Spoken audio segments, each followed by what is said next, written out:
Hi everyone, welcome to the channel After All That Years. You know, people always say you'll know when your spouse is cheating. They say there are signs, gut feelings, some kind of sixth sense that kicks in. What they don't tell you is that sometimes you choose not to see what's right in front of you because admitting it would mean your whole life is a lie. I'm 62 now, and I've had plenty of time to think about that autumn evening when everything I thought I knew about my marriage came crashing down. Janet and I had been together for nearly 13 years at that point. We were comfortable, or so I believed. No kids between us. That ship had sailed long before we met. But we had what I considered a solid partnership. Looking back, I realized I'd been fooling myself for months. That particular Thursday started like any other. Janet mentioned over breakfast that she'd be staying late for a company thing.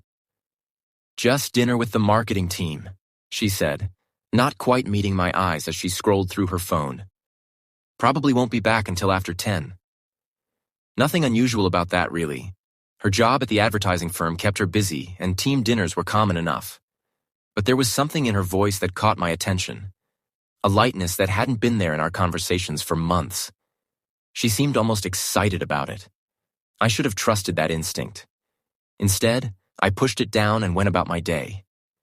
By evening, though, I couldn't shake the feeling. It wasn't jealousy exactly.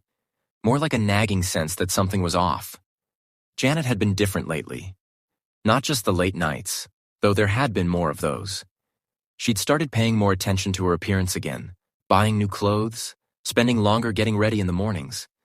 When I'd comment on how nice she looked, she'd just smile and change the subject.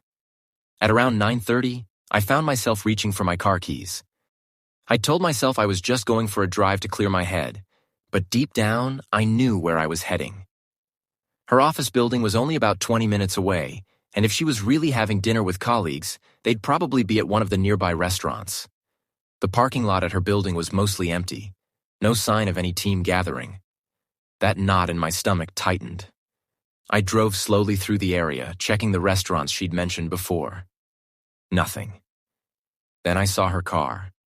It was parked outside Romano's, an intimate little Italian place on the other side of town. The kind of spot you'd take someone for a romantic evening, not a work dinner. My hands were shaking as I pulled into a space where I could see the entrance.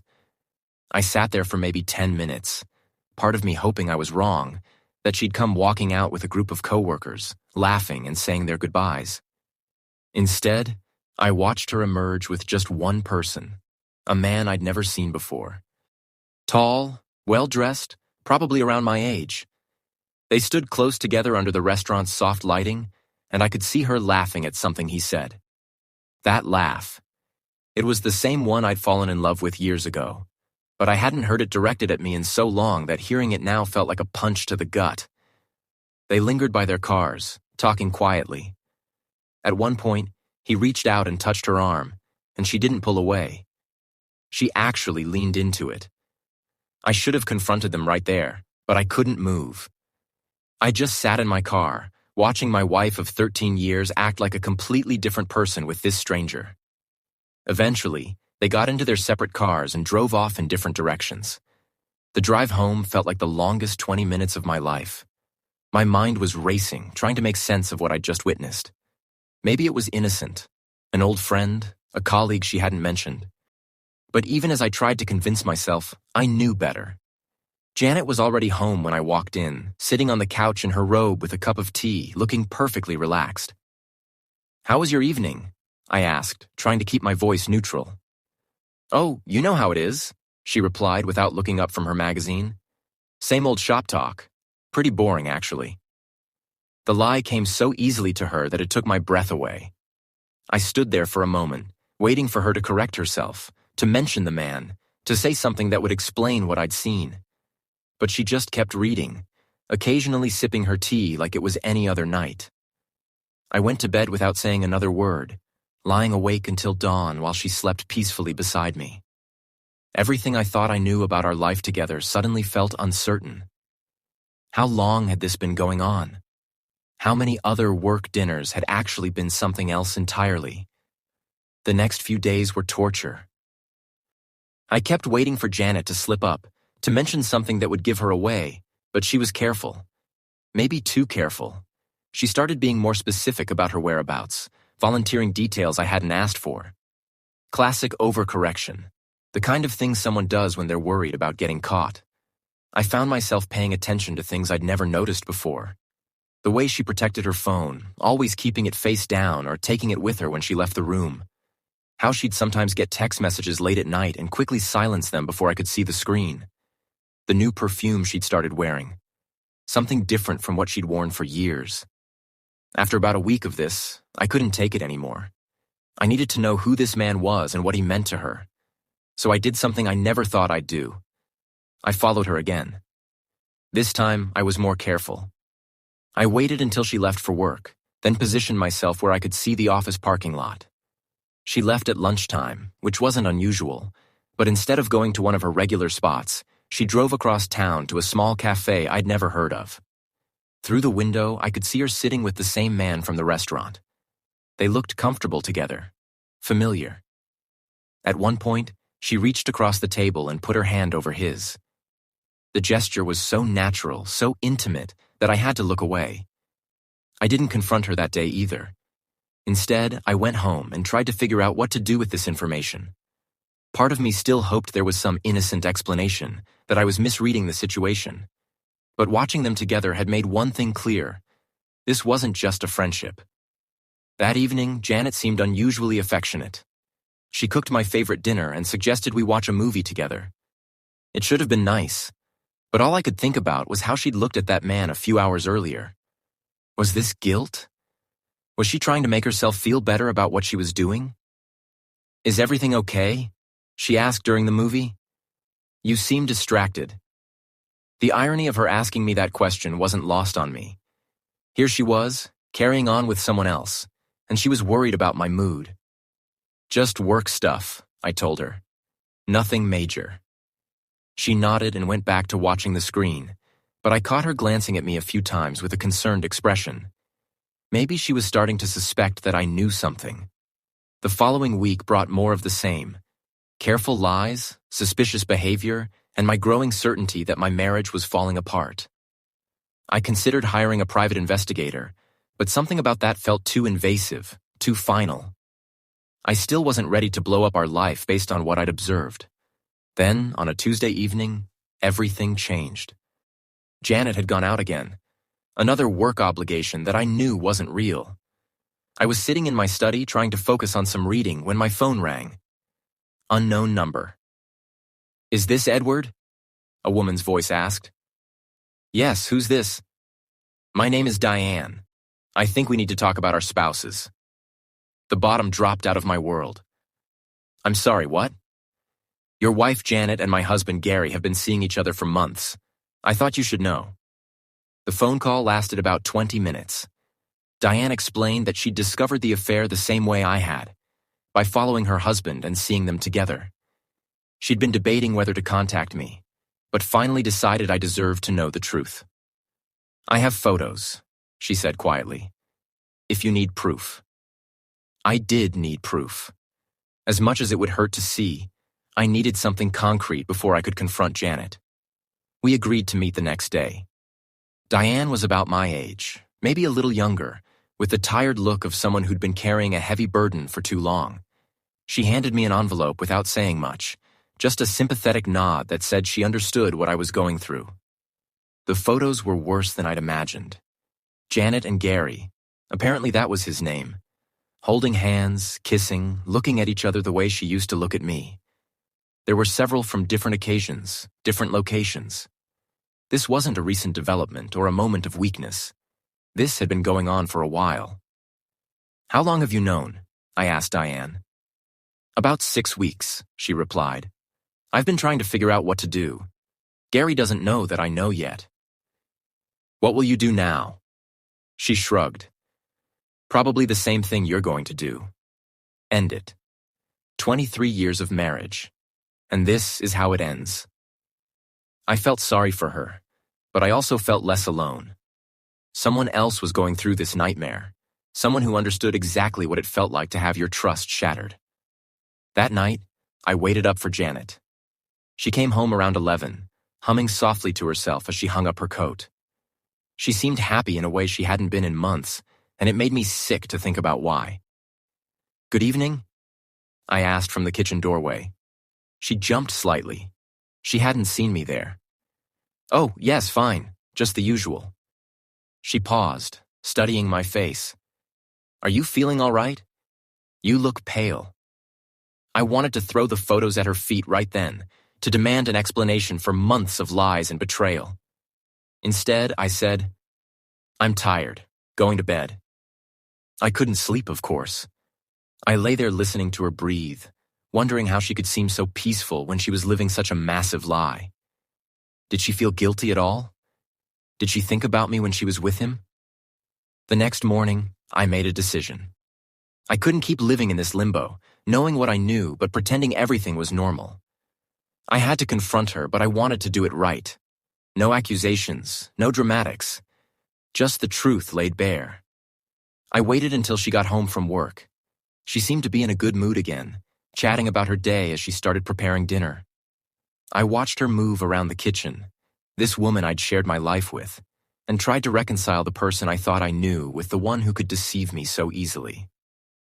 "Janet," I said finally, "we need to talk." Something in my tone must have alarmed her because she stopped what she was doing and turned to face me. "What about?" I pulled out the envelope Diane had given me and set it on the counter between us. Janet's face went white as she stared at it. "I know about Gary," I said simply. For a moment, she didn't react at all. Then her shoulders sagged, and she sank into one of the kitchen chairs like all the strength had gone out of her legs. "How long have you known?" she asked quietly. "Long enough. The question is, how long has this been going on?" She was quiet for so long that I thought she might not answer. When she finally spoke, her voice was barely a whisper. "About 8 months. 8 months. Nearly a year of my life spent living a lie while she carried on with someone else." I felt something cold and heavy settle in my chest. "Why?" I asked. It was the only question that really mattered. She looked up at me then, tears starting to form in her eyes. "I don't know, Ed. I really don't know. It just happened." "Things like this don't just happen, Janet. You made choices, lots of them. Every time you lied to me, every time you met him, every time you came home and pretended everything was normal. Those were all choices." She started crying then, really crying, but I felt oddly detached from it. I'd imagined this conversation dozens of times over the past few weeks, and in most versions, I was angry.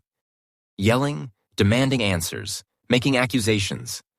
Instead, I just felt empty. "I never meant to hurt you," she said through her tears. "But you did hurt me. You've been hurting me for months, and I didn't even know it." She nodded, unable to meet my eyes. "What happens now?" That was the question I'd been dreading. What did happen now? Could I forgive her? Did I want to? Could we somehow rebuild what she destroyed? Or was this the end of everything we'd built together? "I don't know," I told her honestly. "I need time to think." She nodded again, wiping her eyes with the back of her hand. "Ed, I know I don't have the right to ask, but is there any chance you could forgive me? Could we try to work through this?" I looked at her sitting there, broken and sorry and desperate, and I felt nothing. Maybe that was the saddest part of all. Not that I was furious with her, but that I wasn't sure I cared enough to even try. "I don't know," I repeated. "I honestly don't know." The next few days were awkward and painful. Janet tried to act normal, but there was a fragile quality to everything she did, like she was afraid one wrong move would make me leave. I couldn't decide if I wanted to leave or not. The betrayal was devastating, but so was the thought of starting over at my age. A week after our kitchen conversation, my phone rang again. It was Diane. "How are you holding up?" she asked. "Not great. You?" "Same. Listen, I confronted Gary yesterday." "How did that go?" "About as well as you'd expect. He's sorry, he says it meant nothing. He wants to work on our marriage." She paused. "But here's the thing. He also told me some things about Janet that I think you should know." My stomach clenched. What kind of things? According to Gary, this wasn't her first affair. The words hit me like a physical blow. What do you mean? He said she told him about someone else a few years ago. Someone from her gym, I think. It only lasted a couple of months, but I couldn't process what she was saying. Janet had cheated before? How many times? How many lies had our entire marriage been built on? Are you sure? I asked. That's what Gary told me. I'm sorry, Edward. I know this makes everything worse.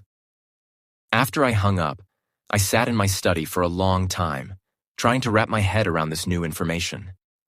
If it was true, then the woman I'd been married to for 13 years was essentially a stranger. How could I have been so blind? When Janet came home that evening, I was waiting for her in the living room. We need to talk again, I said. She must have heard something different in my voice because she immediately looked worried. What's wrong? Tell me about the man from your gym. Her face went completely white, and I knew Diane had been telling the truth. Janet sat down heavily, like her legs wouldn't support her anymore. How do you know about that? She whispered. Does it matter? What matters is that you lied to me again. When I asked you about Gary, when I asked if this was the first time, you let me believe it was. She buried her face in her hands. It was so long ago, Ed. It didn't mean anything. Stop saying that, I said, my voice harder than I'd intended. Stop saying it didn't mean anything. It meant something to me. Our marriage meant something to me. Apparently, it meant nothing to you. That's not true, she said, looking up at me with desperate eyes. You mean everything to me. Our marriage means everything to me. No, it doesn't. If it did, you wouldn't have betrayed it. Twice. We sat in silence for several minutes. Finally, Janet spoke. What can I do, Ed? Tell me what I can do to fix this. I looked at her, really looked at her, and realized that I was looking at a stranger. The woman I'd married, the woman I'd trusted with my heart and my life, didn't exist. Maybe she never had. I don't think you can, I said quietly. She started crying again, but this time it felt manipulative rather than genuine. Maybe it had always been manipulative, and I'd just been too trusting to see it.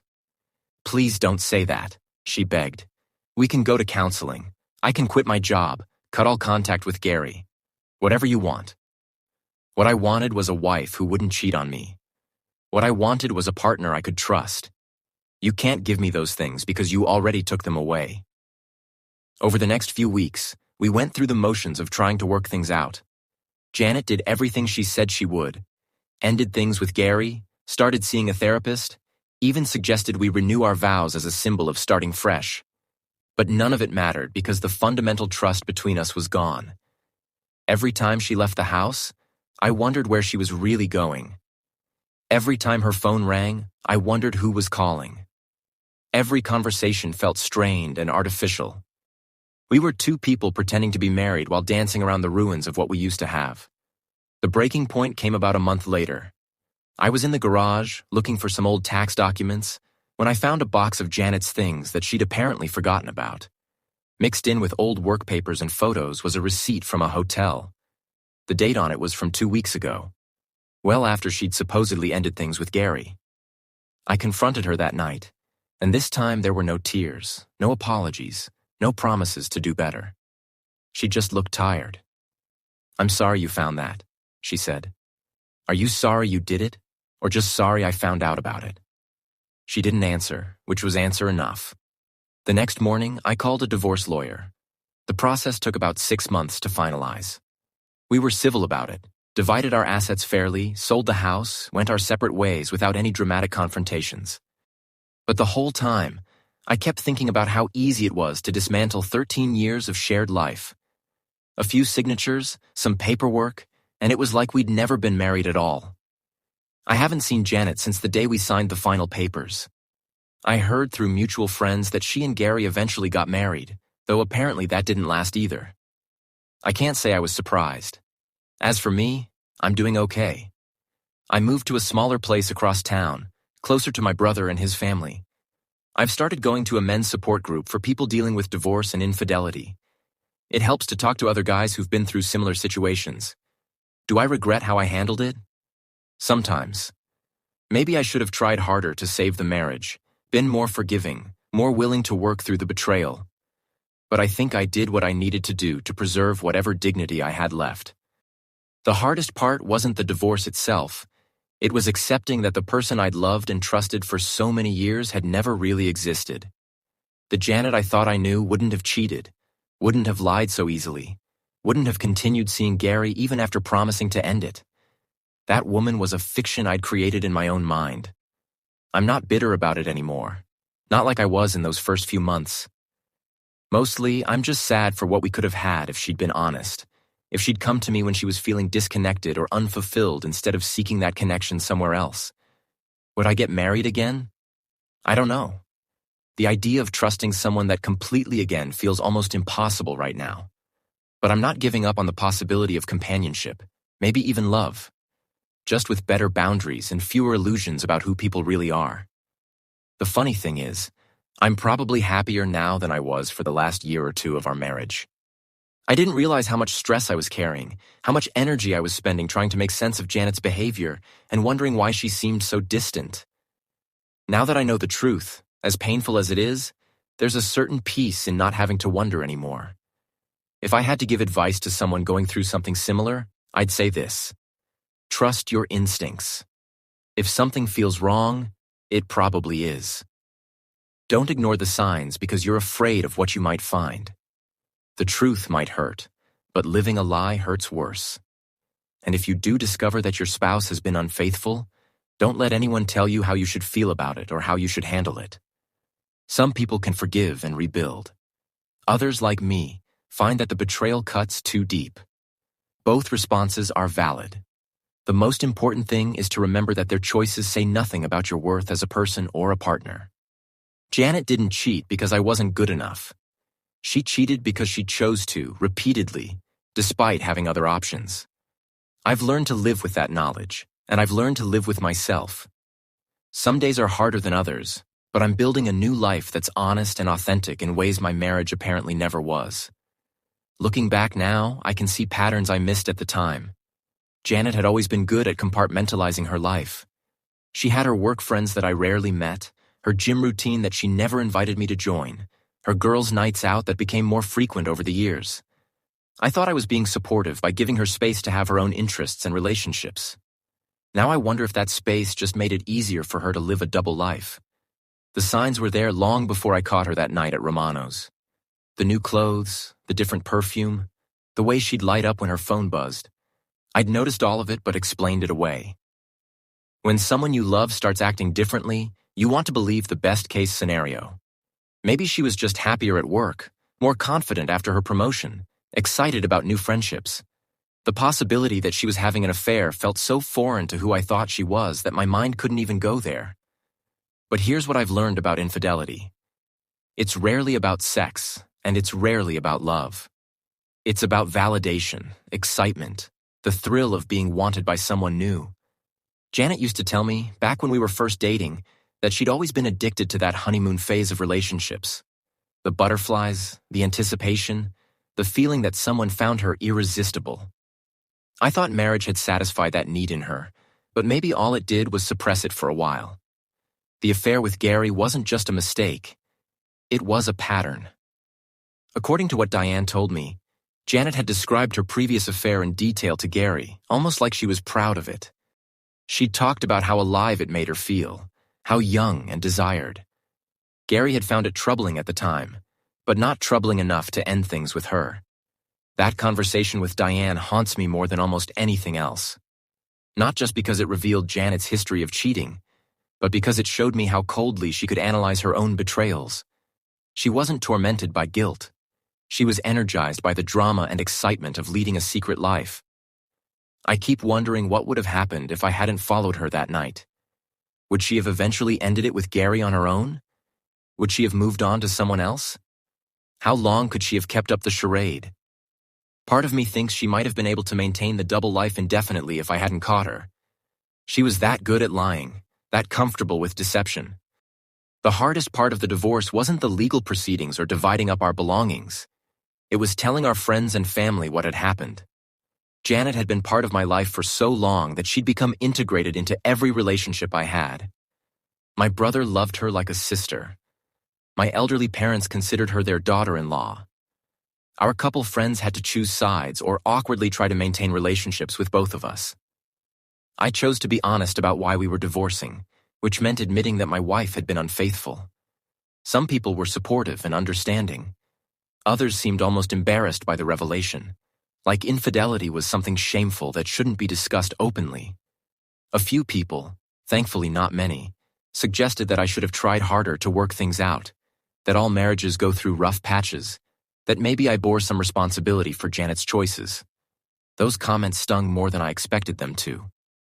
Was I supposed to accept being betrayed repeatedly just to avoid the social awkwardness of divorce? Was I supposed to pretend that trust could be rebuilt after it had been shattered so completely? I don't think those people understood what it feels like to discover that your entire marriage has been a performance, that the person you've been sharing a bed with has been living a completely separate emotional life. My therapist, yes, I started seeing one after the divorce, helped me understand that some people can't tolerate the idea that marriages can end for good reasons. It threatens their sense of security in their own relationships. If Janet could cheat on me after 13 seemingly good years, what did that say about the safety of their own marriages? But here's what I wish I could tell those people. Ignoring infidelity doesn't make it go away. Pretending betrayal isn't that serious doesn't make it hurt less. And staying in a marriage where trust has been destroyed doesn't make you noble. It just makes you complicit in your own suffering. The therapy helped in ways I didn't expect. I'd gone in thinking I needed to work through my anger and hurt, which I did. But I also discovered that I'd been carrying around a lot of guilt and self-blame that I didn't even realize was there. I kept wondering what I'd done wrong, what I could have done differently, how I'd failed as a husband. My therapist helped me see that while no marriage is perfect, Janet's choice to handle her dissatisfaction through deception and infidelity was entirely on her. If she was feeling disconnected from me, she could have suggested counseling. If she was unhappy in our relationship, she could have asked for a separation. If she was attracted to someone else, she could have been honest about it instead of pursuing an affair. Instead, she chose the path that allowed her to have everything: the security and stability of our marriage alongside the excitement of new relationships. She chose the path that put all the risk on me, that left me living in ignorance while she got to experience the thrill of forbidden romance. That realization was both devastating and liberating. Devastating because it meant accepting that the woman I'd loved was capable of that level of selfishness and deception. Liberating because it meant I could stop torturing myself about what I might have done differently. The support group I mentioned has been crucial in my healing process. There are 8 of us who meet every Tuesday night. Men ranging in age from their 30s to their 70s, who've all dealt with unfaithful spouses. We're a diverse group in terms of background and how we've handled our situations, but we share a common understanding of what betrayal feels like and how it changes you. Some of the guys in the group tried to reconcile with their wives and are working on rebuilding their marriages. Others, like me, decided that the trust was too broken to repair. A few are still in the thick of discovering the extent of their wives' affairs and trying to decide what to do. What we all share is the recognition that this kind of betrayal isn't something you just get over. It's something you learn to live with and move forward despite. One of the men, Richard, found out his wife had been having affairs for most of their 25-year marriage. Multiple partners, sometimes overlapping relationships, elaborate lies and cover stories. When he confronted her, she told him she'd never been monogamous and didn't believe it was natural. She'd expected him to just accept it as part of who she was. Another man, James, discovered his wife's affair when she accidentally sent him a text meant for her lover. The text was graphic and cruel, comparing James unfavorably to her affair partner in very intimate ways. He's struggled with those images and words more than the actual fact of the affair itself. Hearing their stories has helped me put my own situation in perspective. Janet's betrayal was devastating, but it could have been worse. She didn't flaunt her affairs or deliberately humiliate me. She seemed to genuinely regret getting caught, even if she didn't seem to regret the affairs themselves. But it's also made me realize that infidelity exists on a spectrum, and society doesn't really prepare us for that reality. We tend to think of it in simple terms. Someone either cheats or they don't. The reality is much more complex. There are emotional affairs that never become physical but involve deep intimacy with someone outside the marriage. There are one-night stands that happen in moments of weakness. There are long-term relationships that essentially become parallel marriages. And there are patterns of serial infidelity that suggest a fundamental inability to be monogamous. Janet's situation fell somewhere in the middle of that spectrum. Her affairs weren't one-time mistakes. They were deliberate, ongoing relationships that she invested time and emotional energy in. But they also weren't the kind of systematic deception that some spouses engage in for years or decades. Understanding that spectrum hasn't made me more willing to forgive her, but it has helped me be more specific about what exactly I'm angry about. I'm not angry that she was tempted by someone else. Attraction happens, and it's not always controllable. I'm angry that she chose to pursue that attraction instead of addressing whatever was missing in our marriage. I'm angry that she lied to me repeatedly while I was trying to be a good husband to someone who was essentially living a double life. Most of all, I'm angry that she robbed me of the chance to make an informed decision about my own life.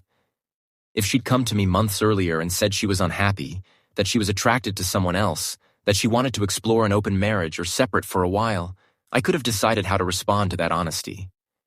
Instead, she made unilateral decisions about our relationship while keeping me in the dark. The financial aspect of the divorce was actually less complicated than I'd expected. We'd always kept our finances relatively separate. Joint accounts for household expenses, but individual accounts for personal spending.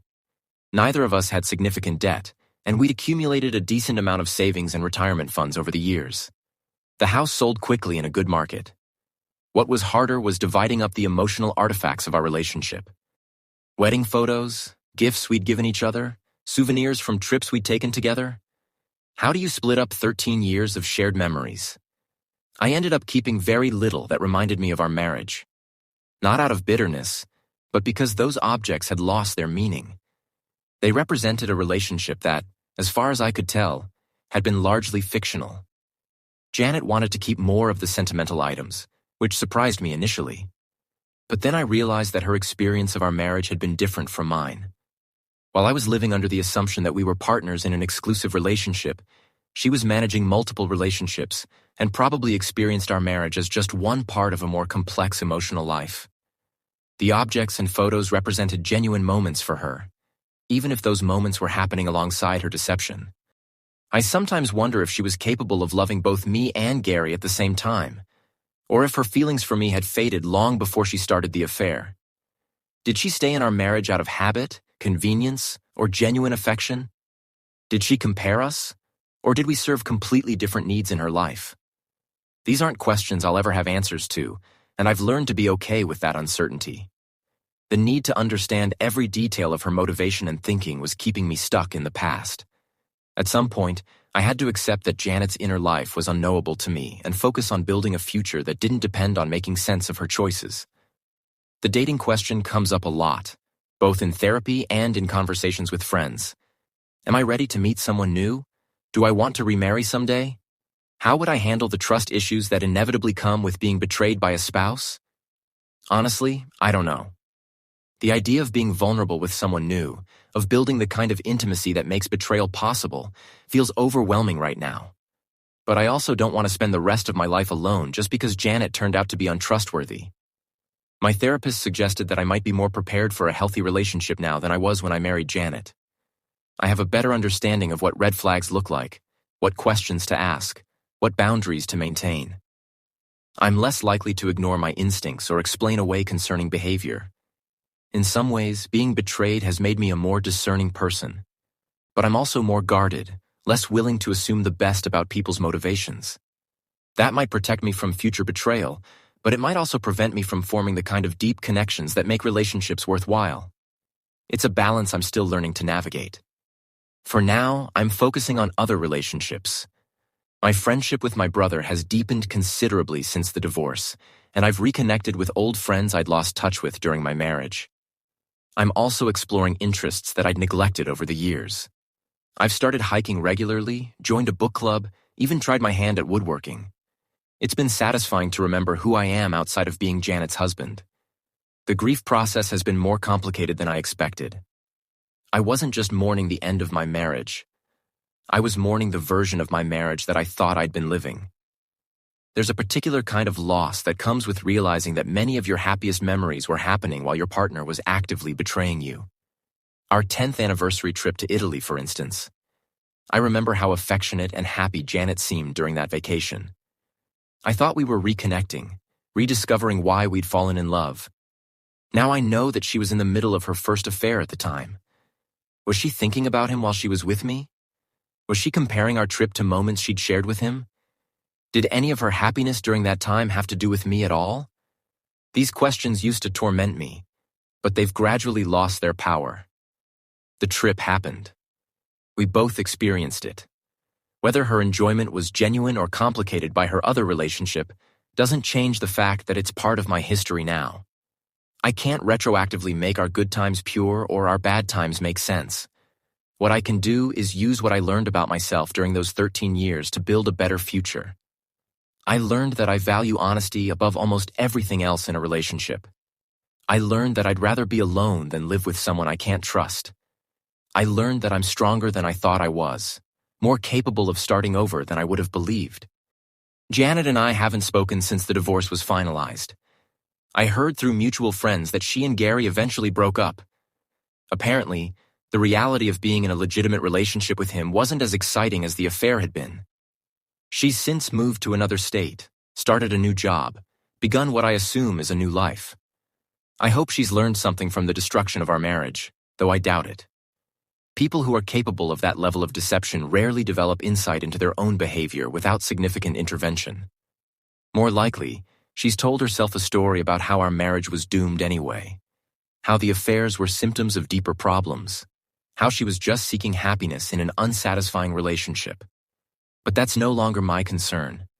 Janet's journey toward self-awareness or continued self-deception isn't something I need to worry about anymore. My job is to build a life that reflects my values and makes room for the possibility of genuine connection with people who are capable of honesty and loyalty. That life is taking shape slowly but steadily. I'm learning to trust my instincts again, to pay attention to inconsistencies in people's behavior without becoming paranoid. I'm discovering that there are people in the world who consider faithfulness and honesty to be non-negotiable values, just like I do. Whether one of those people will become a romantic partner someday remains to be seen. For now, I'm content to focus on the relationships I have and the person I'm becoming. The man who emerges from this experience will be different from the one who married Janet 13 years ago. More cautious, perhaps, but also more self-aware, more appreciative of genuine connection, more grateful for simple honesty. And if I'm lucky, that man will be better equipped to recognize and nurture the kind of love that deserves to be protected rather than betrayed. The kind of love that makes betrayal unthinkable rather than inevitable. The kind of love that I thought I had with Janet, but that I now understand I deserve to actually have with someone worthy of that trust.